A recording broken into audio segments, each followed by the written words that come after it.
I'm Anne Marie McQueen, journalist and proud 50-ish woman, and we are here looking for the true truth in perimenopause, menopause, midlife, and beyond. Opening our minds to other possibilities is not always easy. Hot flashing. You're all woman to me. All right, Anne Marie. Welcome to the Hot Flashing Podcast. It's a solo episode, and today we're doing something that I love to do. I'm asking just a ton of questions. I'm just talking about things that don't make any sense to me. And I've been studying hormone therapy. I've been studying menopause. I've been studying perimenopause for 5 years now, and casually before that, reading as much as I could about it. So I have a lot of things that I don't understand. And this is just like the beginning of it, but this is just me sitting down and thinking of all the things that I could write down that make no sense to me. So first of all, I think about that's why I basically launched this platform out of nothing and spend all my time doing it, because I think it's such a full, rich transition, such a pain in your ass for so many reasons. And I had such a hard time. I had such a hard time. So that's what fuels me forward, even though I've gone through menopause and I'm doing pretty good. And turns out I had lots of other things wrong. But listen, one of the things I think about all the time is hormone therapy. So I think about how much it helps women. I think about how some women don't need it. Other people need it, won't take it. Other people need it, but can't get it. And then all sorts of people are telling us you have to take it or you won't be able to be functional on the other side of menopause. And that's just the start of my questions. That's just the beginning. I think about when you search menopause and hormone therapy on PubMed, which is the National Library of Medicine database, you get 5,740 results. I'm typing as I'm writing this, how much of a multitasker. Anyway, and when you do the same for perimenopause, you only get 470 studies. What? Dr. Susan Davis from Monash University, who's a hormone therapy expert, said on this podcast, we have barely any studies on perimenopause, and boy, was she right. So that means people are extrapolating from menopause studies, of which there aren't very many, and applying them to perimenopause. And they are very different things. When you go through menopause, you're at a much lower level of hormones all around. Your progesterone's gone. You're producing estrogen from your adrenal glands, hopefully, and your adipose tissue. And during perimenopause, you're still flowing with your estrogen, high, low. Your progesterone is falling. Your testosterone is falling. It's just very different scenarios, right? And I can attest that perimenopause was like a nightmare roller coaster. And I went through menopause a year and a couple of months ago, and I can really feel myself evening out. And so there's not the same thing. Menopause is after you've gone a year without your period and you're not fertile anymore. And perimenopause is all the years before it when you're in a PMSy puberty stage, but the other end of it. In the grand scheme of things, we don't have enough research about it. And I just found out that there's way more research on cows and hormones than women in hormones. There are more than 35,000 studies on hormones in cows for milk production and all the rest of it. So that just shows you that's really big business. We're big business too. I guess people are going to figure that out. More about hormones in cows than they do in us. That's the bottom line. So anyway, this is a dearth of information, and it's what's got me scratching my head all the time at the things I hear online, reading the media, and hear right here on my podcast from doctors and people I respect as experts. But everyone has gaps in their knowledge. Here they are. I've numbered them, but they're in no particular order.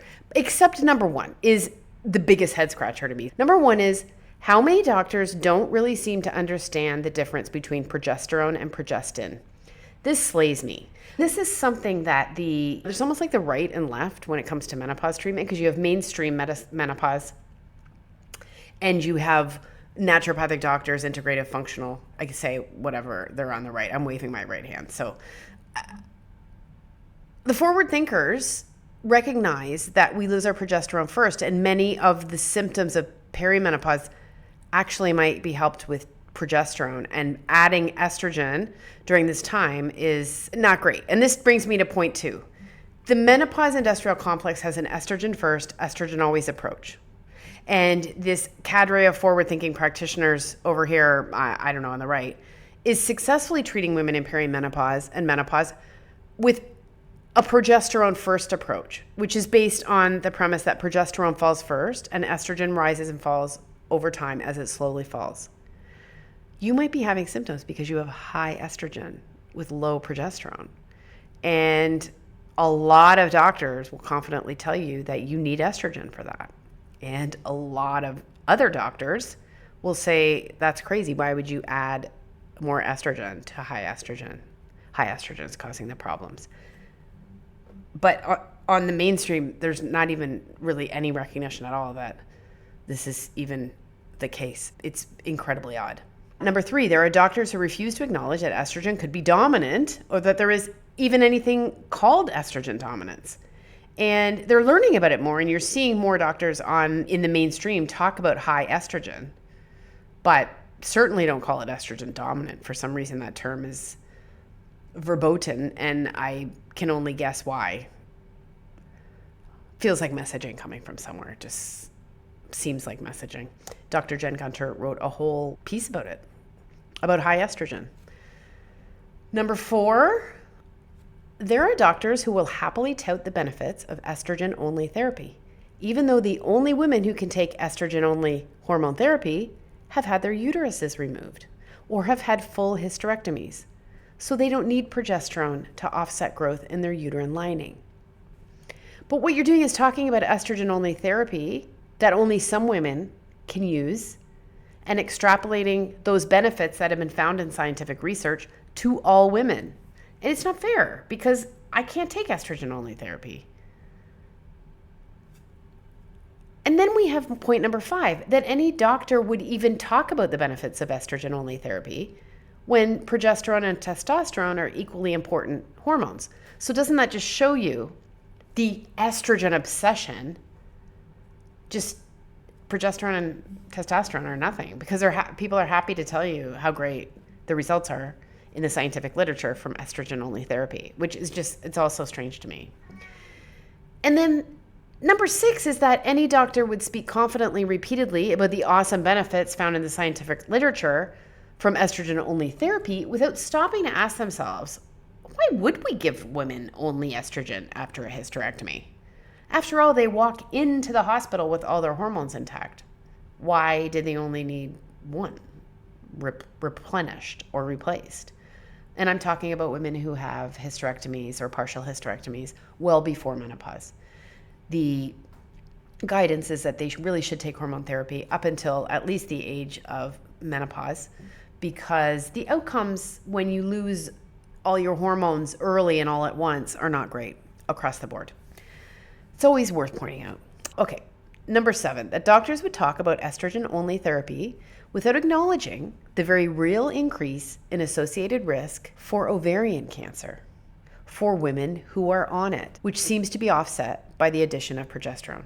So just let me repeat that. There is an increased associated risk for ovarian cancer when women are on estrogen-only therapy. So women have a partial hysterectomy.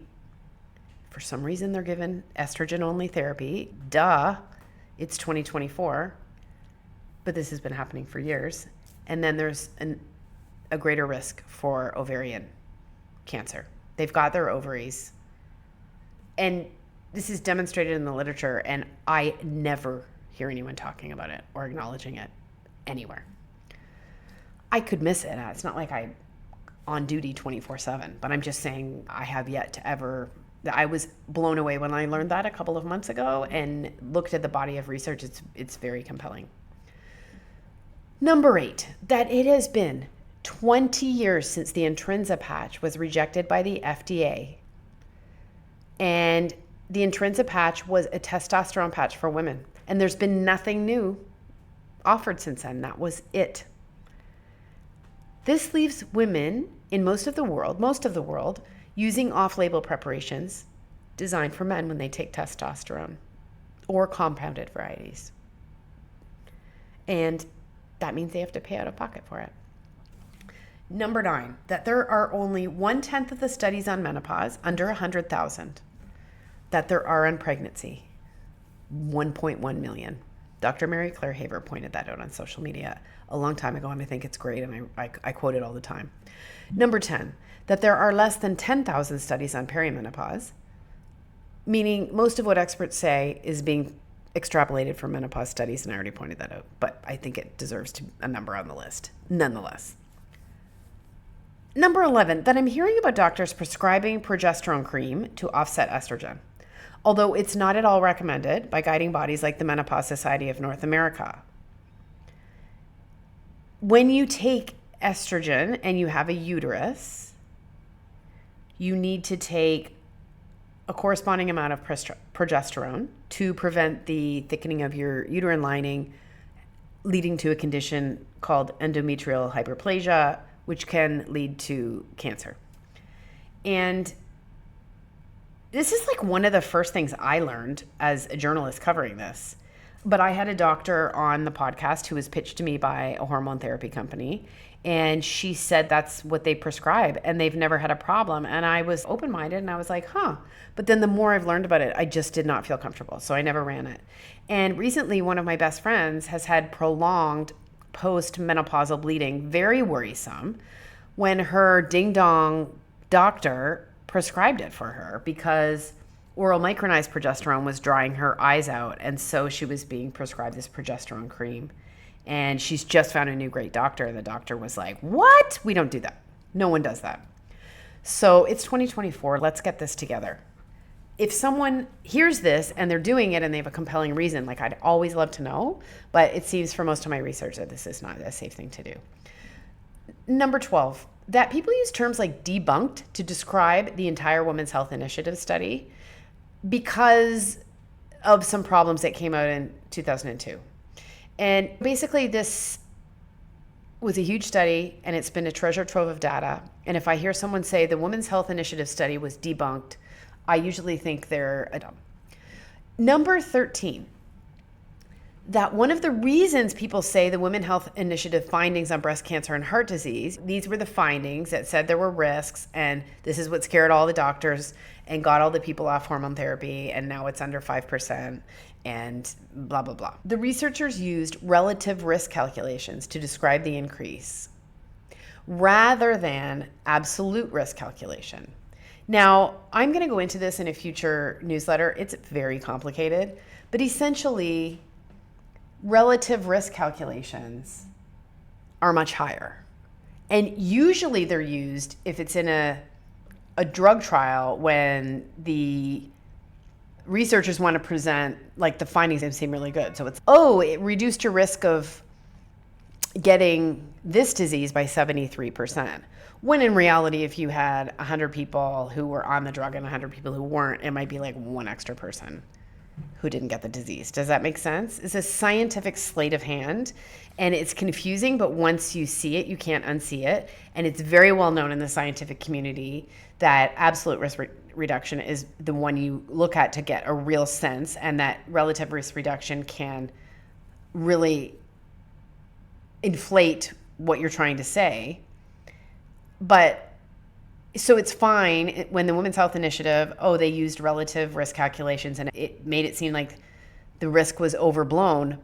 But whenever I see hormone therapy studies now and doctors are standing against green screens and they're saying there was a 73% reduction in the risk of whatever, they're very happy to use relative risk reduction. But no one would be excited about absolute risk reduction. You probably wouldn't take very many medications if you used it.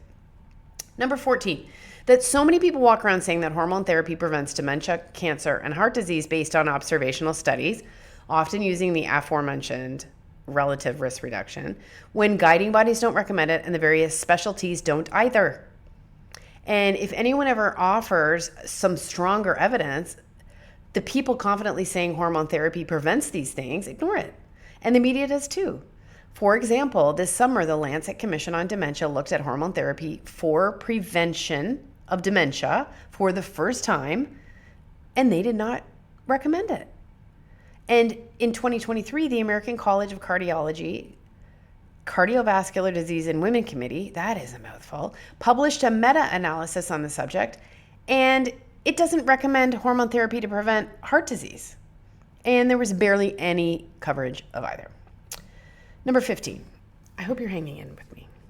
That scientific studies and meta-analysis like these I just mentioned are being conducted today, making their conclusions without separating synthetic and bioidentical hormones.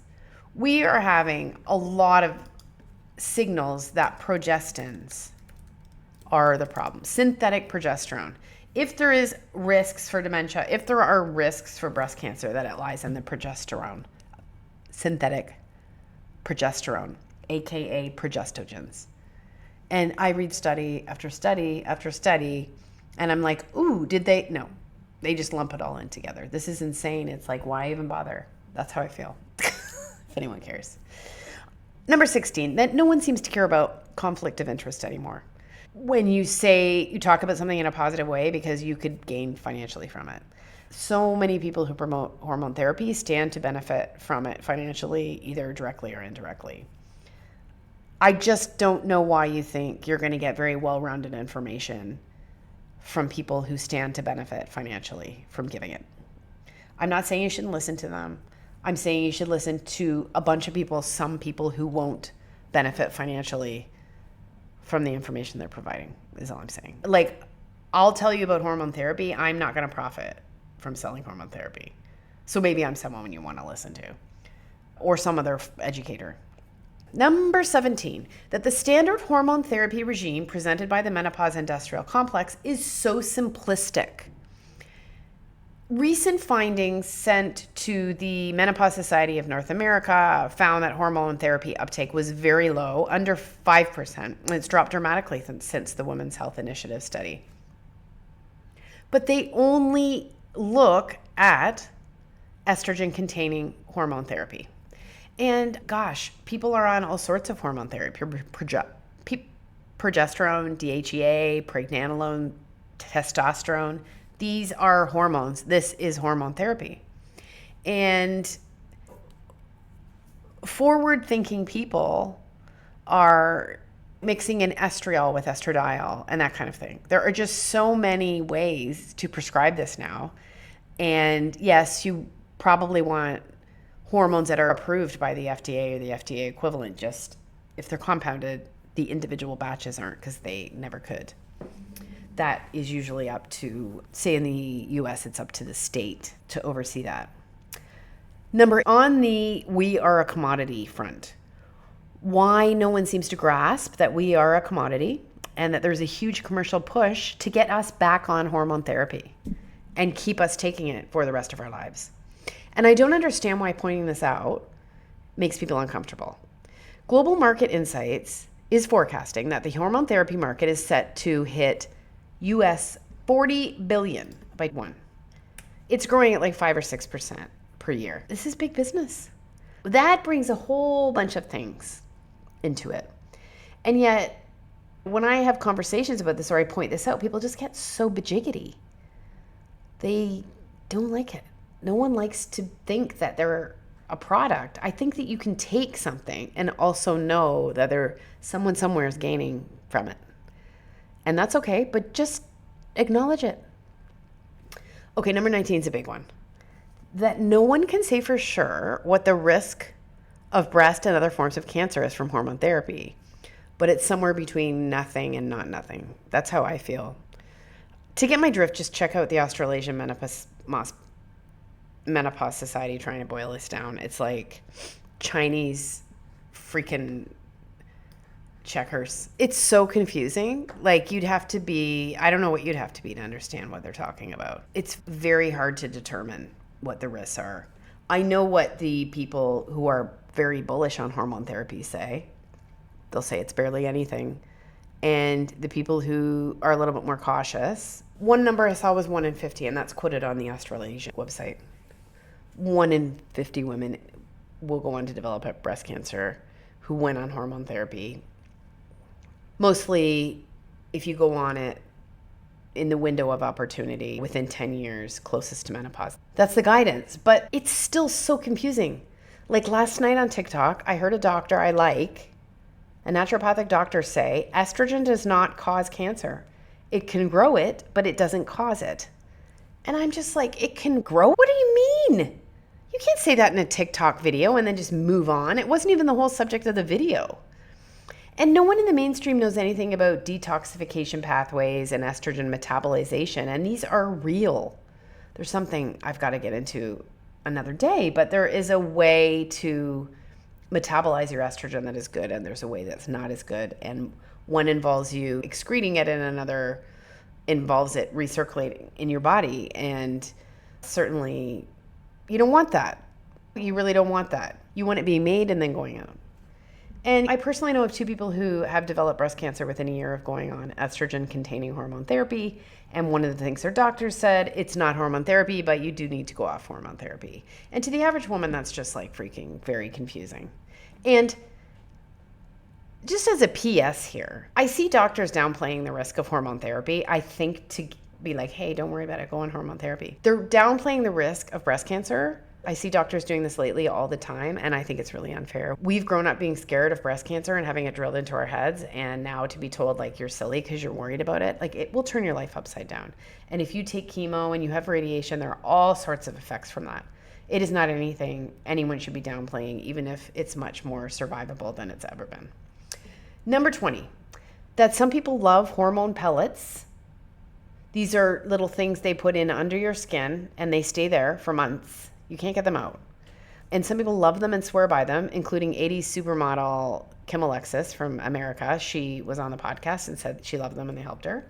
Doctors practiced in them, say they work, say most people who are opponents don't understand how they work. They don't understand how to test for testosterone. Dr. Angela DeRosa on this podcast is excellent. Go back and listen to her podcast if you want to learn more about this. She's supposed to be coming back on. And then there's all the people that just call them the work of the devil. There's many people who think pellets are the work of the devil. I think the problem is that they're probably offered by people who don't know what they're doing, and there's awful lot of people who don't know what they're doing, and I agree. I would not want some pellets put in my body by someone who didn't know what they were doing and that I wouldn't be able to get out. That would be that's a nightmare. But they work for a lot of people. And number 21, I have seen multiple doctors on social media say compounded hormones are a scam. Compounded hormones are made in a pharmacy by a compounding pharmacist, and they're just bespoke preparations of hormones. Because some people can't take the commercially produced forms of hormone therapy because they have incipients, which are ingredients that they can be toxic for some people. So they're not a scam. Yes, take the commercially available, probably cheaper version, but compounded hormones fill a very big need. And so I've literally seen these big Dr. Menopause gurus talking about, say, compounded hormones are a scam. I've seen multiple of them say the exact same thing. And then there was a trend where everyone was putting on their hormone therapy. It was like a song, and everyone was like putting their patch on and taking their little white pill. And then they were taking their testosterone, and they were these little clicky tubes that you get of compounding hormones. And I was like, I heard you say compounded hormones were a scam. And now you're holding up your little tube of compounding hormones. What is going on? Anyway, I'd like to know what makes you scratch your head. Thank you for listening all the way to the end. I'm going to dive into each one of these topics over the coming months in depth, methodically. And I'm going to do that over on my Substack.